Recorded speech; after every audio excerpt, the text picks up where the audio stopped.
Hello दोस्तों, स्वागत है आपका दीपक सर की क्लास 17 में। देखिएगा, आज मैं बोर्ड एग्जाम से संबंधित बहुत इंपॉर्टेंट क्वेश्चन लाया हूँ। Elimination method. एलिमिनेशन मेथड बहुत इंपॉर्टेंट है। 101%, 110% आपका एग्जाम में आना है, इसलिए वीडियो को स्किप तो करने के बारे में सोचना ही नहीं, ना ही वीडियो को आगे बढ़ाना। एलिमिनेशन मेथड होता क्या है, इसको हिंदी में क्या कहते हैं, हिंदी बोर्ड वालों के लिए भी ये बहुत जरूरी है, बहुत कंपलसरी है। CBSE प्लस NCERT मेथड के लिए बहुत जरूरी है। ठीक है, तो आइए हम देखते हैं इसको करते कैसे हैं। देखिएगा, हमारा क्वेश्चन है 3x plus 4y is equal to 10 and 2x plus 2y is equal to 2। Okay, हम इसको मानेंगे इक्वेशन नंबर फर्स्ट एंड इसको मानेंगे इक्वेशन नंबर सेकंड। क्लियर। अब हमें यहाँ पे x और y के मान फाइंड करने होंगे, तो हम क्या करेंगे, multiply multiply two in equation first and multiply 3 in equation number second. ध्यान दीजिएगा, अब मैं आपको हिंदी में समझा दे रहा हूँ।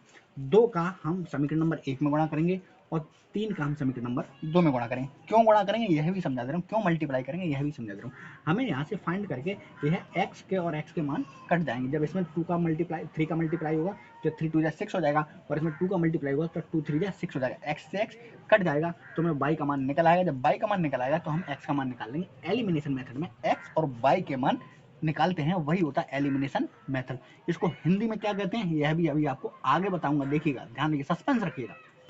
तो इसे मल्टीप्लाई करते हैं तो 3 2 जा 6x प्लस 3 4 जा 12y एंड 3 10 जा 30। इसमें 2 का करते हैं, सॉरी 2 3 जा, इसमें 2 का कर रहे हैं ना, तो 2 4 जा 8, क्लियर, एंड 2 10 जा 20। अब इसमें 3 का कर रहे हैं तो 3 2 जा 6x प्लस 3 2 जा 6y इज इक्वल टू 3 2 जा 6।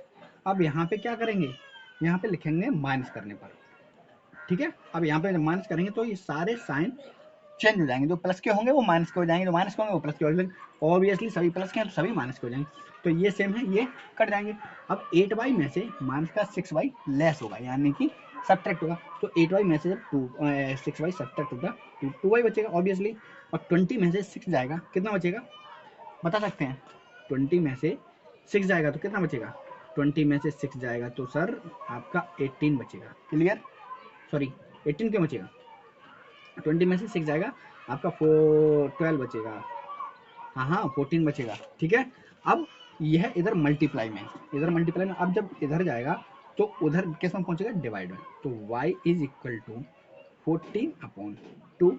अब 2 से ये 14 डिवाइड होगा तो कितना निकलेगा मान, 7, यानी y का मान कितना निकला, 7। तो put the value of x, value of y in equation number, आप किसी भी इक्वेशन में रख दीजिए, चाहे इक्वेशन फर्स्ट में रखें चाहे इक्वेशन सेकंड में रखें, आपको x की वैल्यू निकल आएगी। तो हम लिख देंगे इक्वेशन नंबर फर्स्ट। हम इक्वेशन को उतारेंगे पहले, 3x plus 4y is equal to 10। अब 3x प्लस 4, y की जगह हमें कितना लिखना है, 7।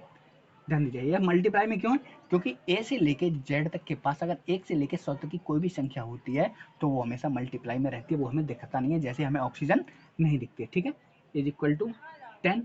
तो 3x 4 7 जा 28, ओके, इक्वल 10। अब यह इधर प्लस का इधर जाएगा तो माइनस का, 3x is equal to 10 minus 28।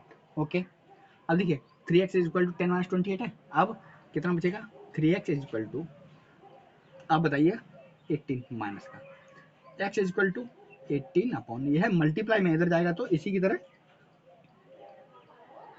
But upon में वही माइनस रहेगा। तो ये 6, यानी कि हमारा x का मान क्या निकला, माइनस का 6। हम दोनों को एक साथ रख देंगे, x का मान निकला हमारा माइनस का 6 एंड y का निकला हमारा 7। ठीक है, तो यह हमारा क्या है, यह है हमारा आंसर है। क्या है, आंसर है। It is the simple method of the board exam. 110% ये एग्जाम में आना, इसमें लापरवाही नहीं है, इसलिए इसमें कोई नजरअंदाजी ना कीजिएगा। ठीक है, टेक केयर, बाय बाय।